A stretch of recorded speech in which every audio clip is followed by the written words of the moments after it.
Assalamualaikum warahmatullahi wabarakatuh. Salam sehat. Waalaikumsalam warahmatullahi wabarakatuh. Sehat. Salam sehat untuk kita semua. Apa kabar teman-teman sekalian? Baik, Pak. Baik, Pak. Alhamdulillah baik, Pak. Alhamdulillah.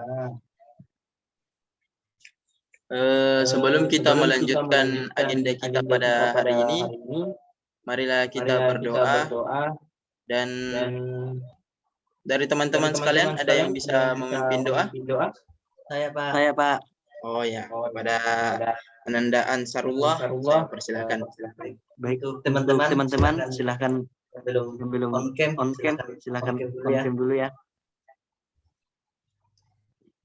Sebelum kita melakukan layanan pada kesempatan kali ini, alangkah baiknya kita melakukan berdoa. Doa dimulai.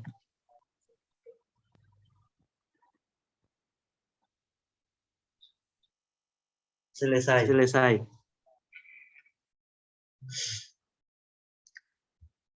Terima kasih kepada Ananda Ansarullah. Di sini, oh ya, apakah semuanya sudah hadir? Sudah, Pak. Oh, alangkah baiknya sebelum kita melangkah lebih lanjut, teman-teman sekalian menyalakan kameranya ya. Ilham. Ilham. Oh, mungkin. Oh ya.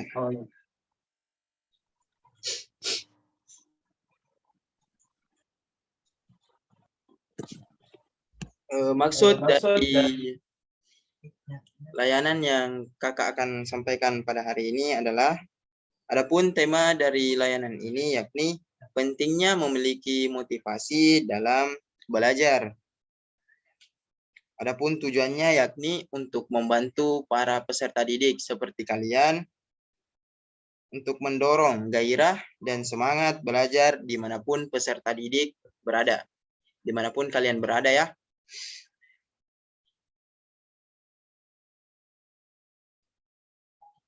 Oh ya, seperti kita ketahui bahwa ada salah satu pepatah yang berbunyi tak kenal maka tak sayang.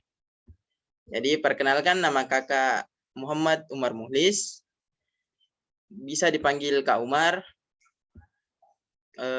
Saya asal daerah saya yakni Polewali Mandar, dan status masih belum menikah. Ada teman-teman sekalian dari Polman? Saya, Kak. Ansarullah ya? Di daerah Polman di mana, Dek? Di Kecamatan Campalagian, Kak. Oh ya.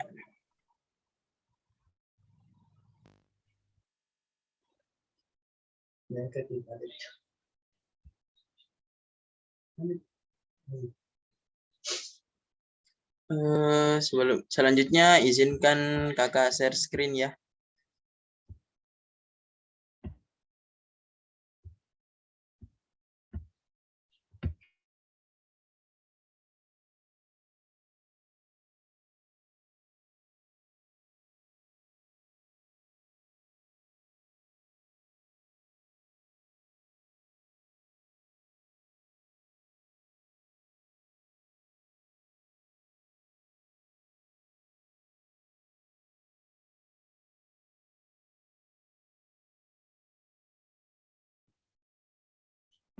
Halo, cek.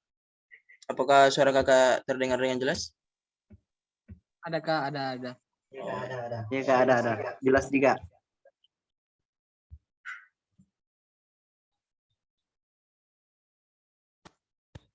Sesuai dengan judul layanan pada hari ini, yakni pentingnya memiliki motivasi dalam belajar. Teman-teman sekalian, ada yang mengetahui apa itu motivasi?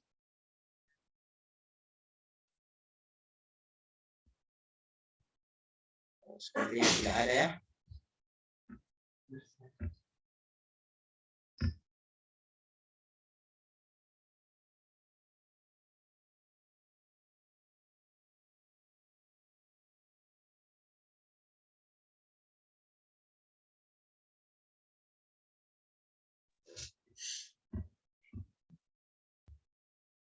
Pengertian motivasi belajar.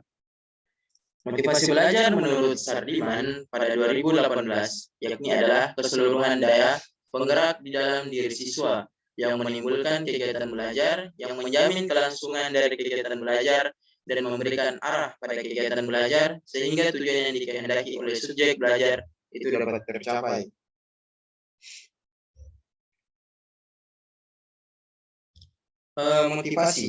Motivasi adalah serangkaian sikap dan nilai-nilai yang mempengaruhi individu untuk mencapai hal yang spesifik sesuai tujuan individu. Seperti jika teman-teman memiliki sebuah tujuan, teman-teman harus memiliki motivasi untuk dapat mencapai tujuan tersebut. Contohnya, ketika teman-teman memiliki tujuan untuk membeli motor kah, pasti Anda harus melakukan usaha dulu, kayak memotivasi diri lah, ya seperti itulah.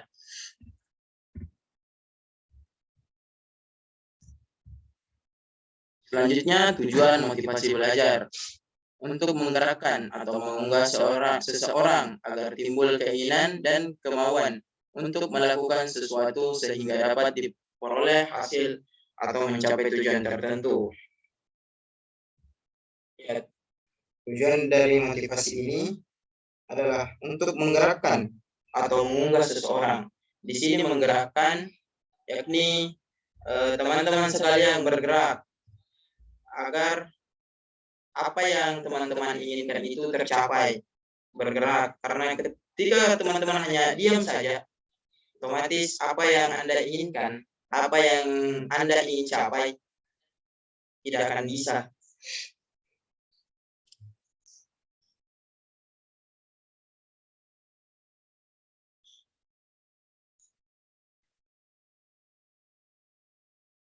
Sampai sini ada pertanyaan?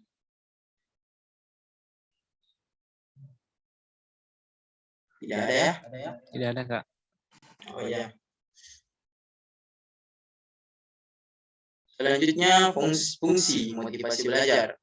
Motivasi sangat berperan dalam belajar. Siswa yang dalam proses belajar mempunyai motivasi kuat dan jelas pasti akan tekun dan berhasil belajarnya. Makin tepat motivasi yang diberikan, makin berhasil pelajaran itu, maka motivasi senantiasa akan menentukan intensitas usaha belajar dari siswa.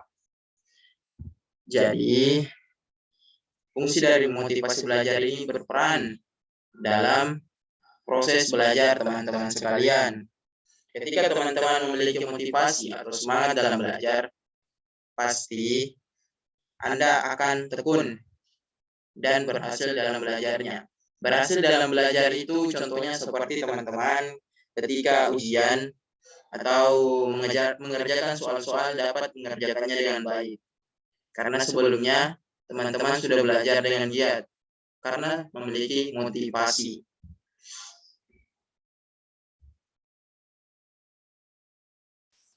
Adapun fungsi dari motivasi itu sendiri, yakni mendorong manusia untuk berbuat jadi sebagai penggerak atau motor yang melepaskan energi, menentukan arah perbuatan, yakni ke arah tujuan yang hendak dicapai.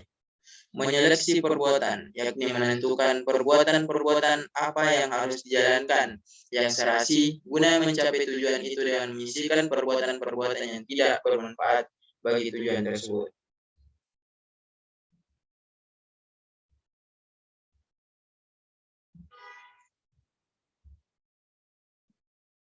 Selanjutnya, manfaat motivasi belajar. Yang pertama, membuat siswa semangat dalam mengikuti pembelajaran.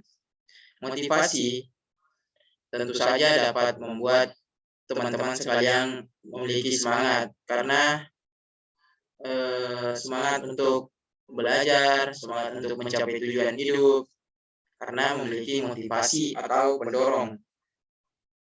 Meminimalisir perasaan jenuh peserta didik. Jika teman-teman tidak memiliki motivasi dalam belajar atau hanya bermalas-malasan saja, otomatis teman-teman akan merasa jenuh, bosan, karena menganggap belajar itu adalah hal yang tidak perlu, makanya diperlukan motivasi.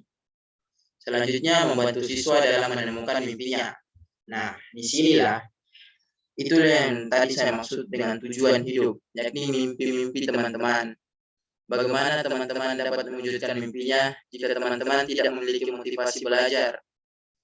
Teman-teman harus tetap terus belajar, harus giat belajar untuk mewujudkan mimpi teman-teman. Selanjutnya menumbuhkan optimisme dalam diri siswa. Dalam diri teman-teman. Teman-teman harus tetap optimis, jangan pesimis. Selanjutnya, siswa akan menjadi eksploratif. Dan yang terakhir, mengajarkan siswa untuk tidak mudah menyerah. Yang terakhir ini, tentu saja motivasi mengajarkan kita untuk tidak menyerah. Di mana kita memiliki motivasi untuk maju, untuk mencapai impian kita, tentu saja kita tidak boleh menyerah sebelum impian itu tercapai. Selanjutnya, cara membangkitkan motivasi belajar. Buat agenda belajar. Agenda belajar itu seperti jadwal belajar teman-teman. Selanjutnya, tentukan gaya belajar. Adapun gaya belajar itu seperti contohnya, apakah teman-teman lebih suka kerja tugas sambil dengar musik, itu juga dapat termasuk dalam gaya belajar. Selanjutnya, tentu saja istirahat. Teman-teman juga memerlukan istirahat yang cukup untuk belajar. Umpamanya teman-teman belajar pagi, teman-teman istirahatlah barang 15 menit, 20 menit, setelah itu kembali belajar. Jangan juga itu dalam 24 jam satu hari belajar terus. Nanti teman-teman juga capek, ya kan? Ya. Selanjutnya coba hindari gangguan belajar. Gangguan-gangguan belajar itu seperti kayak teman-teman anggap saja umpamanya teman-teman berada di rumah, terus teman-teman memiliki adik yang masih umur 5 tahun lah, 4 tahun, yang suka mengganggu teman-teman meskipun teman-teman dalam belajar. Kan namanya juga anak kecil, jadi dia tidak tahu. Jadi mending teman-teman saja yang menghindari anak tersebut. Selanjutnya cari suasana yang tepat. Berhubungan dengan yang tadi, teman-teman mending belajar saja sekarang kan juga sudah zaman modern, bisa belajar di warkop, di kafe. Carilah suasana yang menurut teman-teman menyenangkan. Atau teman-teman juga bisa belajar di pantai, menikmati waktu senja bersama doi. Ya. Motivasi penting dalam membentuk seberapa besar minat belajar siswa. Motivasi juga mempengaruhi seberapa banyak siswa akan mempelajari dari suatu kegiatan pembelajaran atau seberapa banyak penerapan siswa dalam menangkap informasi yang disajikan kepada mereka. Motivasi terbagi dua, yaitu motivasi dari dalam diri sendiri atau intrinsik, dan motivasi dari luar. Motivasi dari dalam diri sendiri itu adalah motivasi yang tercakup dalam situasi belajar yang bersumber dari kebutuhan dan tujuan-tujuan siswa sendiri. Tujuan-tujuan siswa sendiri itu yakni mimpi-mimpi teman-teman ke depannya. Seperti apa, mau jadi apa. Motivasi dari luar, seperti atau intrinsik. Motivasi intrinsik adalah motivasi yang disebabkan oleh faktor-faktor dari luar situasi belajar, seperti angka, kredit, ijazah, tingkatan, hadiah, medali, pertentangan, dan persaingan yang bersifat negatif, ialah sarkasme, ejekan, dan hukuman.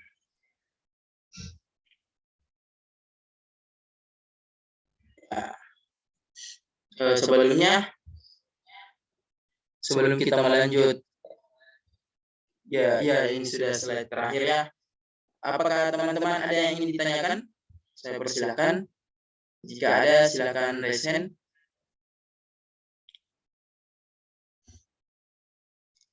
Sepertinya sudah jelas ya.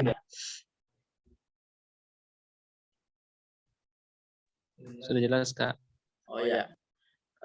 Di sini ada sebuah quotes dari Mahatma Gandhi, tapi saya tulis nama kakak sendiri ya. Hiduplah seolah-olah kamu akan mati besok. Belajarlah seolah-olah Anda hidup selamanya. Sekian dari saya. Sebelum saya mengakhiri ini saya ada sedikit pantun untuk teman-teman. Jika ada jarum yang patah, jangan disimpan di dalam laci. Jika ada kata-kata yang salah, jangan disimpan di dalam hati. Terima kasih. Assalamualaikum warahmatullahi wabarakatuh. Waalaikumsalam warahmatullahi wabarakatuh.